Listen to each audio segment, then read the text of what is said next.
Every day, a massive number of aeroplanes, cars and ships cross America's borders, bringing people from other lands. Some 430 million passengers arrived in 2004 alone, and, as has been the case for centuries, many of the people who come to the United States end up staying. America it's by its nature more diverse, more welcoming to immigrants, less discrimination, more opportunities for their children.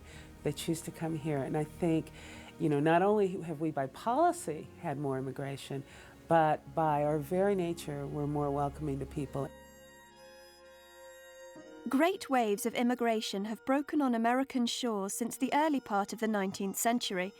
Fleeing economic and political hardships, many millions left their homelands in Europe and Asia in search of a better life.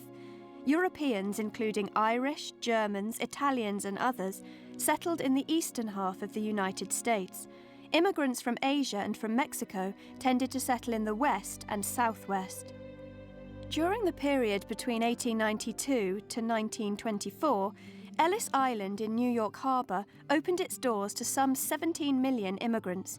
In 1907 alone, as many as 11,000 people flowed through its Great Hall on a single day. And today, 4 out of every 10 Americans can trace part of their family history directly back to this one point of entry. Virtually all of these immigrants faced hardships. Many of them settled on the Lower East Side of Manhattan. The Tenement Museum shows how harsh their living conditions could be. It was pretty much just 3 rooms, 325 square feet, partitioned into 3 rooms. You had the front room, which was the only room with direct access to light and air. The center room was typically the kitchen, and then you had a smaller room in the back, which was, we know from our records of this building, families as large of 11 people living. So, when night fell, every room became a bedroom. Meanwhile, on the West Coast, immigrants passed through a point of entry called Angel Island in California's San Francisco Bay.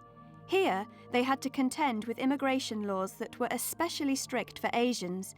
But despite the conditions, immigrants continued to arrive by the thousands. The United States remains open to new settlers today, with about 1 million new legal immigrants each year.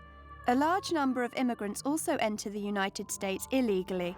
This situation presents a challenge to the nation, and especially for states on the US-Mexico border. Despite these challenges, America's long history of immigration has clearly strengthened the nation.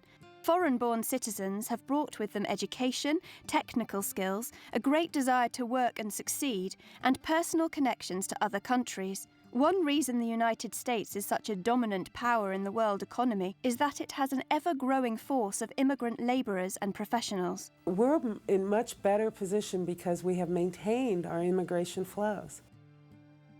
More than 200 years of immigration to the United States has shown that even immigrants who keep their language, their way of dress, and their own customs often share very similar values to the people already living here, values that will eventually help make them successful members of American society. Immigrants who come here, they have made an incredible leap to leave everything they know, everything that gives them self-identity and self-respect, to come here, and they have bought into, they believe in American independence, freedom, and democracy.